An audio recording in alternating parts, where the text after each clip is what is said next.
¿Es necesario ser religioso para ser un hijo de Dios? Y yo quiero que usted deje su comentario.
Bienvenido una vez más a lo que es nuestro programa Aviva el Fuego.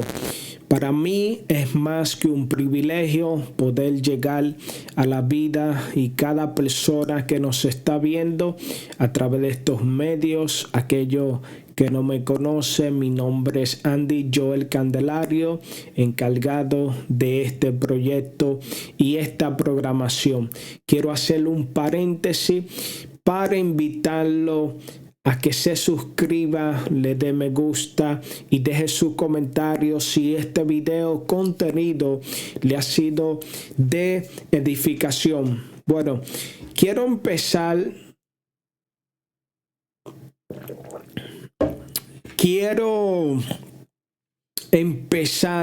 con esta pregunta que quiero desarrollarla a cabo. Y sobre todo quiero que usted se haga sentir con su comentario de manera que usted exprese su opinión y nos deje saber qué usted piensa al respecto de esta pregunta. ¿Es necesario ser religioso para ser hijo de Dios? ¿Qué usted opina? ¿Qué usted cree sobre esta pregunta que nos lleva a nosotros a pensar si es necesario yo pertenecer a cualquier tipo de dominación religiosa, a cualquier tipo de concilio, iglesia que represente la fe aquí en la tierra? Es importante. ¿A qué se debe que esta mentalidad religiosa solamente crea que solamente ellos son hijos de Dios? Bueno,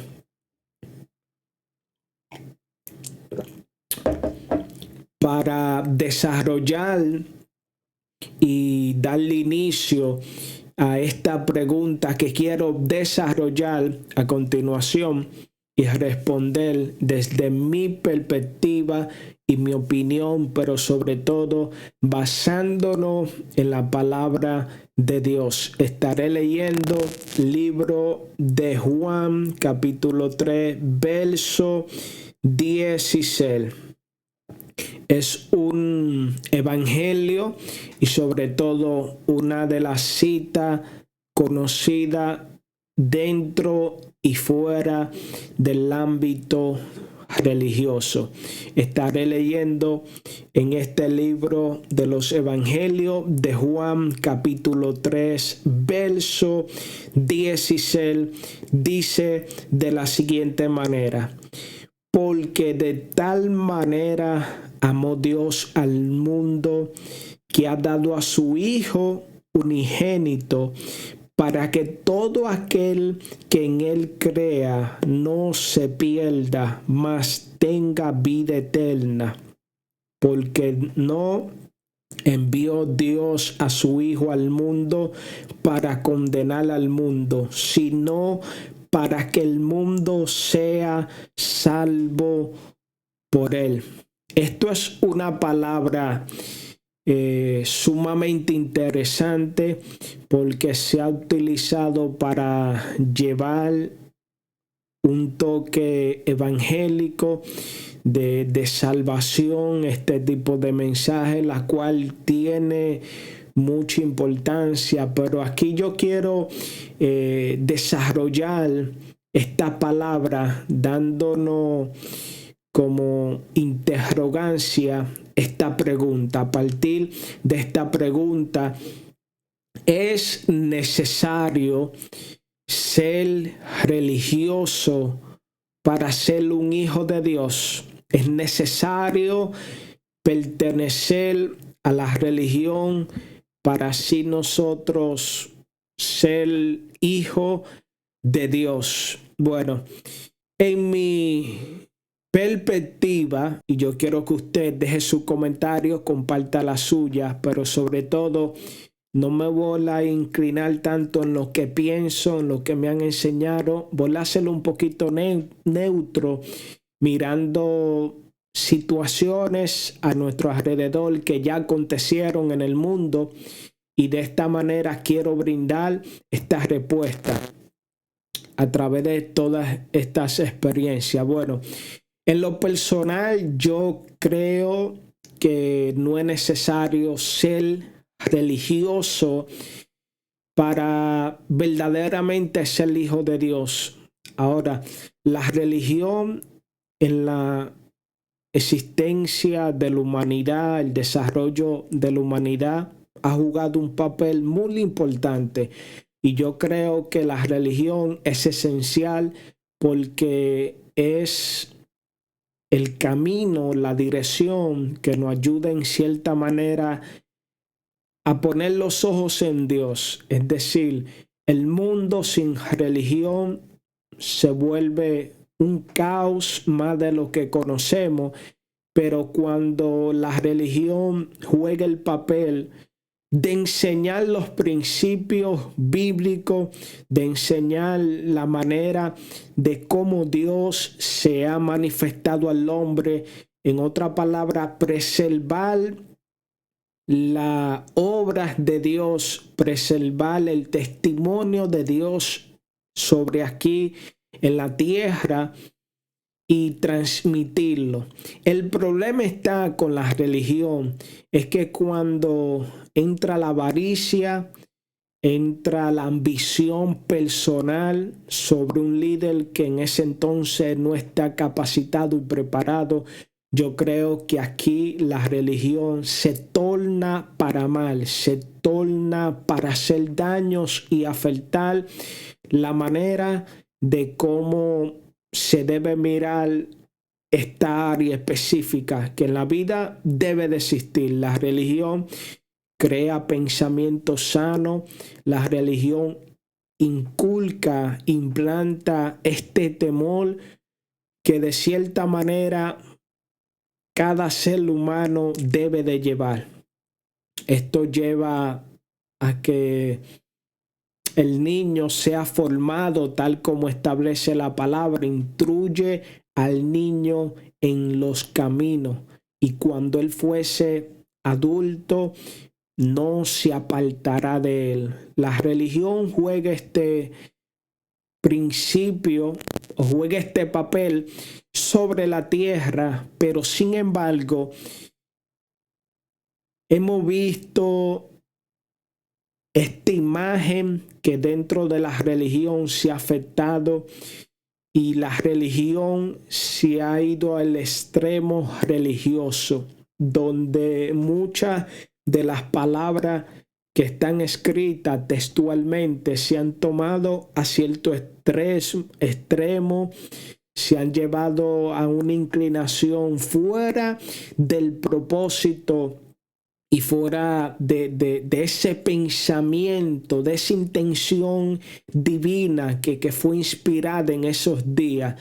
Los tiempos inevitables cambian, los tiempos se mudan, son diferentes. Sin embargo, existe esa interpretación que a pesar de que los tiempos cambien, creo que existe la manera de interpretar conforme esa generación, ese lenguaje, una palabra que aunque sea interpretada no deja de ser el fundamento el mismo. Sigue igual porque la intención más que nada de los que se preserva, la intención es lo que se guarda. Ahora, el pensamiento religioso, la mente religiosa ha llevado a que muchas de las palabras en cierta forma se salga de ese contexto.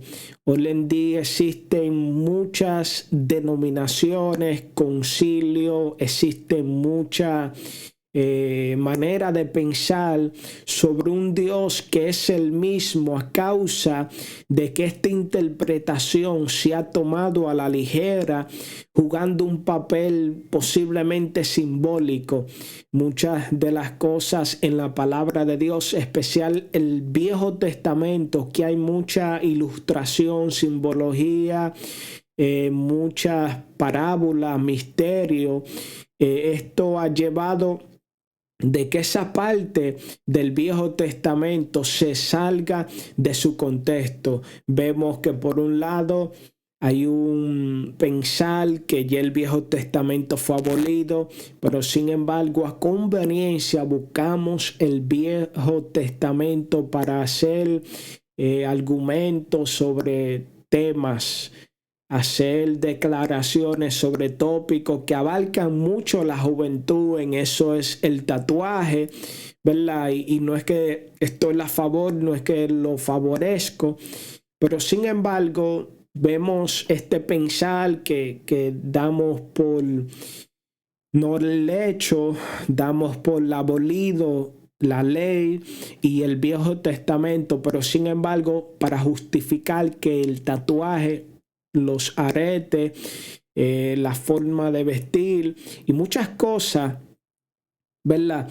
La tomamos como base ese Viejo Testamento para decir que no es de Dios, que no existe. Y aquí yo veo esa manipulación donde en cierta manera, si el viejo no existe por total en su plenitud, no lo podemos coger la conveniencia sobre parte que queremos justificar y traer cierta explicación. Para mí, el Viejo Testamento tiene vigencia y claro, dejó de existir un vocabulario que para nosotros actualmente, especial el Nuevo Mundo, conocido como América, no es el mismo. Y aquí hay que buscar la interpretación divina para poder un lenguaje antiguo, conectarlo, interpretarlo a un lenguaje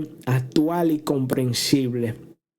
Yo miro el Viejo Testamento como esa sombra, simbología de muchas cosas que en cierta forma Dios quiso establecer para dárnosla a conocer a nosotros el presente, sabiendo un principio, que el acto de Dios ahora siempre preservará un mañana. Y nosotros en estos días, generación, miramos atrás y decimos, bueno, eso no tiene sentido porque está atrás. No, lo que pasó atrás era para darnos en el presente esa gracia y ese favor y esa misericordia que se extiende. Si hubiésemos vivido en aquellos días, aquellos tiempos donde todo se estaba formando y en parte muchas de las consecuencias eran estrictas, sin aplicar una segunda oportunidad, ¿verdad? Hubiese sido totalmente diferente. Y yo creo que no hay que ser religioso para ser hijo de Dios, ya que entrando en esta palabra que hemos tomado sobre el libro de Juan, aquí podemos notar algo sobre Jesucristo, el enviado Hijo de Dios. Dice esta palabra que Dios amó al mundo de tal manera que envía su único Hijo como respuesta, como solución ante lo que en ese momento hacía falta y se estaba demandando. Jesús tipificando la luz, el mundo viviendo esta oscuridad. Jesús es enviado para proveer conocimiento, para proveer luz. El mundo estando en este vacío, Jesús es enviado como aquel proveedor para proveer esas necesidades. Había un propósito, pero a pesar de todo, este propósito no se limitaba al lugar de nacimiento de Cristo, ya que esta misma palabra no hace énfasis que de tal manera amó Dios al mundo. Aquí hay un contraste, porque no solamente existían los israelitas, en esa época estaba lo mismo romano. El día que el apóstol Pedro predica, vemos claramente que había de diferentes regiones personas morando en Jerusalén en ese momento. O sea, Dios no envía a Jesús a Jerusalén a pesar de que nace. Cuando vemos que fue dirigido al mundo, ya que abarca un terreno más amplio del de su nacimiento, un terreno más amplio del lugar que nace. ¿Por qué? Porque si hubiese sido enviado a Jerusalén, este propósito no se cumple. La Biblia establece precisamente el libro de Juan, donde nos dice que a los suyos fue y los suyos no los recibieron, mas aquellos que los recibieron vinieron siendo hijos de Dios, es decir, quienes preservaban la ley, quienes preservaban el libro de Moisés, venía siendo su propia gente, es decir, religiosamente quienes estaban preparados para recibirlo era su propio pueblo, pero sin embargo a los suyos vino y los suyos no los recibieron. El propósito de Jesús enviar o ser enviado abarcaba no a ese lugar de nacimiento, sino abarcaba a esas barreras que la religión no podía cruzar, porque viendo a Israel como nación que preservaba la ley, que guardaba la ley, vemos un pensamiento en el apóstol Pedro donde él dice: Señor, yo no voy hacia los gentiles, no, porque son impuros, son personas que no se merecen esta gracia. Este pensamiento que se refleja en Pedro, siendo nativo judío, siendo criado judío, es el mismo pensamiento que como nación Israel se manifiesta hacia los gentiles. Y vemos aquí que el propósito de Dios el Padre enviarle a su Hijo no abarca este muro de Jerusalén.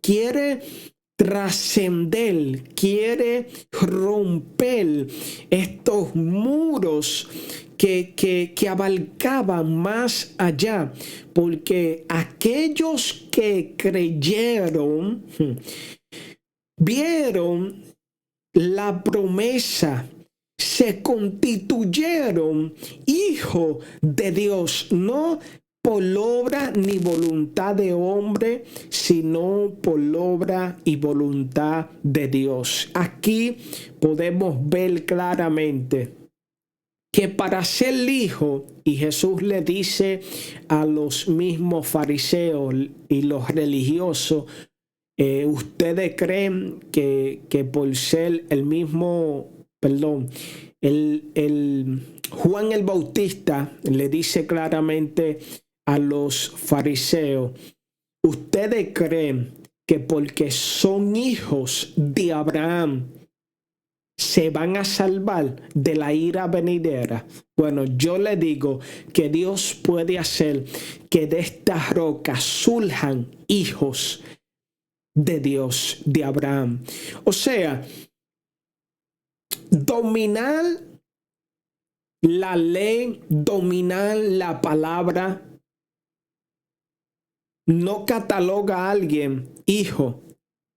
No cataloga a alguien simiente de Dios. No cataloga a una persona que por el vocablo, la fluidez, las señales, los prodigios, que lo sigan, esto lo lleve a ser hijo de Dios. Es importante que la obra se manifieste sobre todo hijo, pero el hijo no busca esa gloria, el hijo no busca ese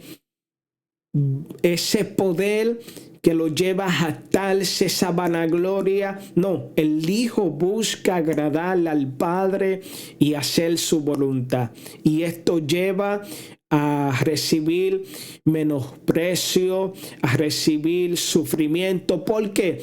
Porque cuando hablamos del sistema religioso hay que tener un poco de cuidado, porque en este puede prevalecer los lobos vestidos de oveja, la serpiente tratando de engañar.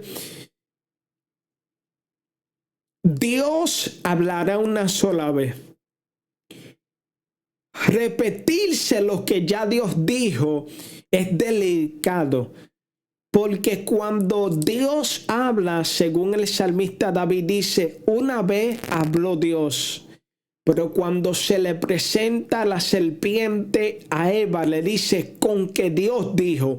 Habrá una segunda voz que, aunque se parezca, traerá dudas, temores, hará que nuestra fe mengue, porque ya lo que Dios dijo, esta segunda voz no pondrá en duda.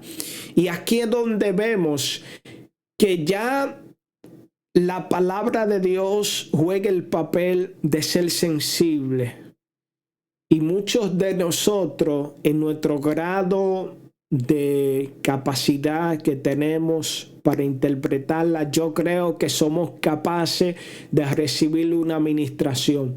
Sabemos que hay un desarrollo muy avanzado que pone cada palabra en su lugar, pero también la palabra es para los simples. Jesús agradece al Padre y dice, te doy gracias porque ocultaste esta sabiduría a los grandes y se la ha dado a los niños. Es decir, la palabra de Dios dentro de su desarrollo, profundidad, también es accesible para los niños, para aquella persona que no tiene el grado y la preparación académica. Yo creo que Dios habla y será conforme esa capacidad que cada uno de nosotros podamos interpretar, y será una palabra que será de aliento, de refugio, será de levantarnos, será de esperanza, porque en esto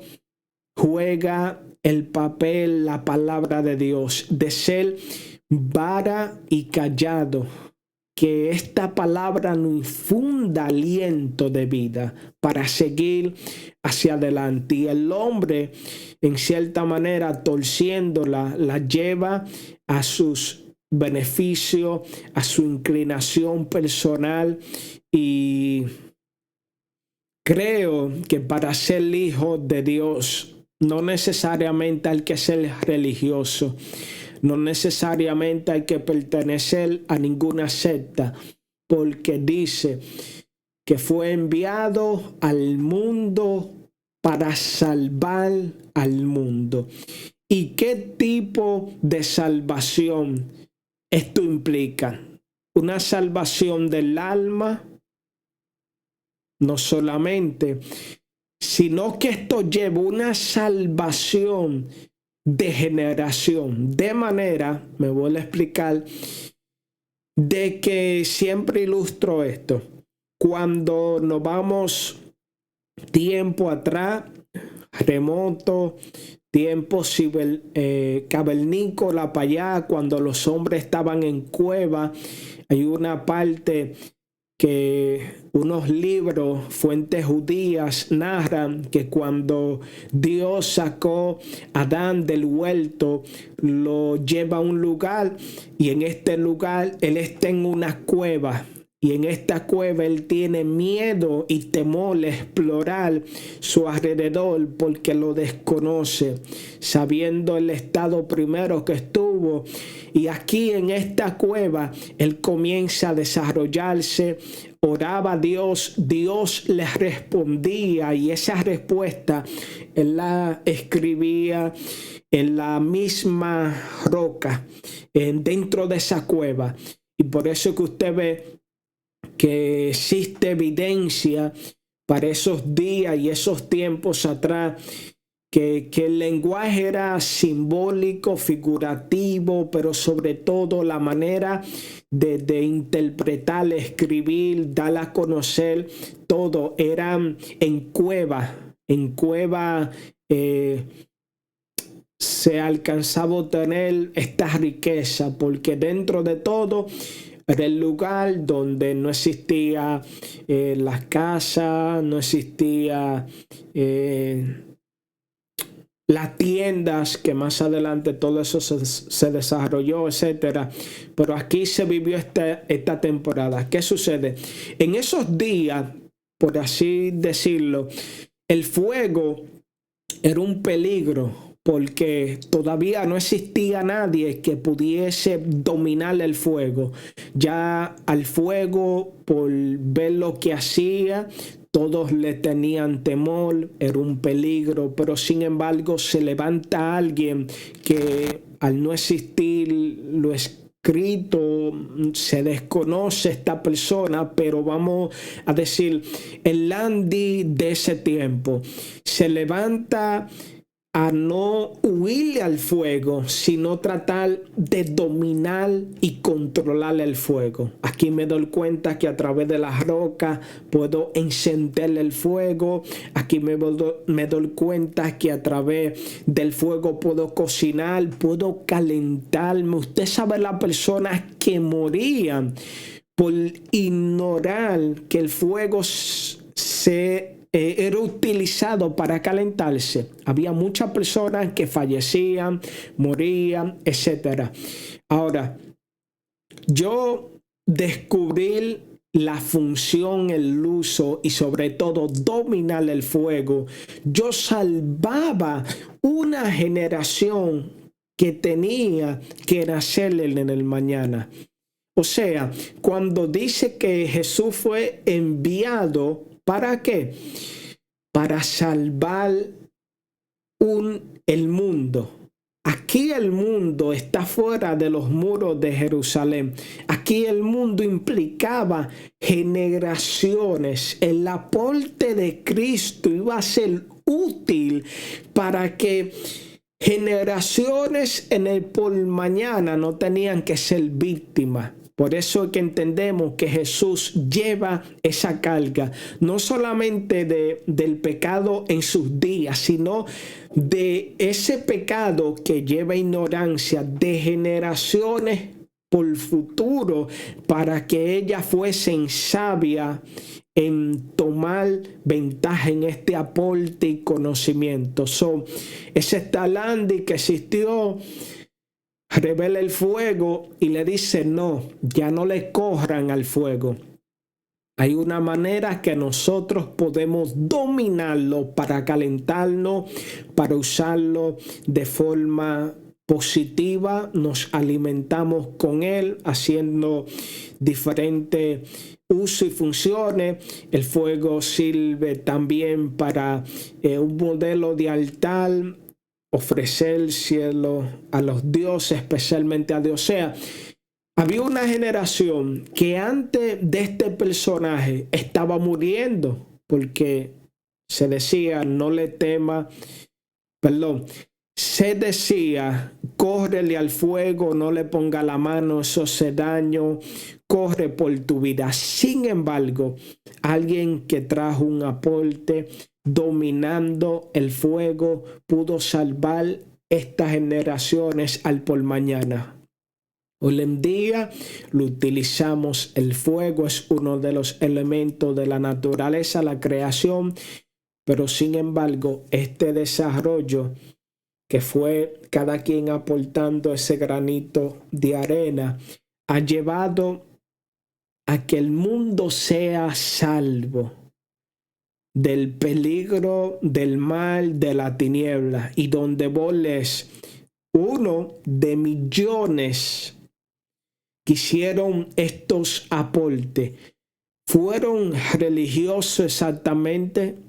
No, pero eran hijos, porque un hijo rompe los muros que los rodean para que su propósito no se estanque en estos muros.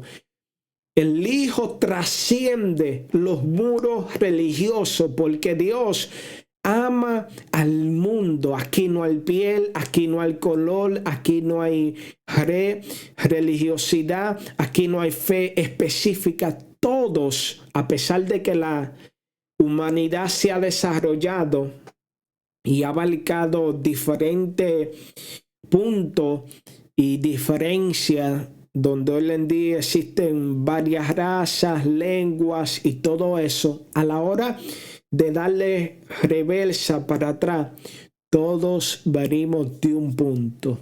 Y Dios así es que nos ve.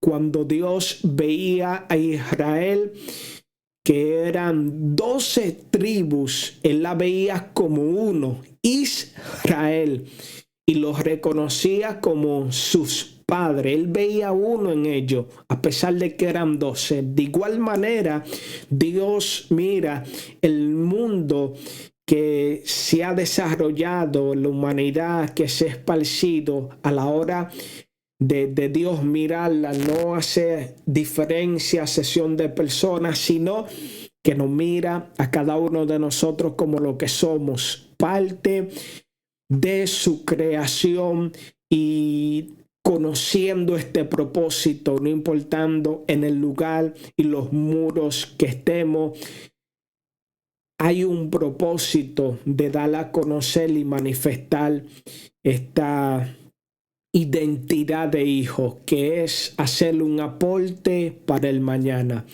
Este es mi pensamiento, lo que creo. Usted puede dejar su comentario ahí abajo, donde lo estaremos analizando y compartiéndolo. Me gustaría escuchar qué usted piensa, qué usted crea sobre si es necesario ser religioso para ser hijo de Dios. Esto es algo que lo otorga el sistema, esto es algo que lo otorga la religión, o esto es algo que por ADN y por sangre usted reconoce que lo es, le pertenece y es la herencia que cada uno de nosotros tenemos para alcanzar las promesas de Dios. Esto ha sido todo.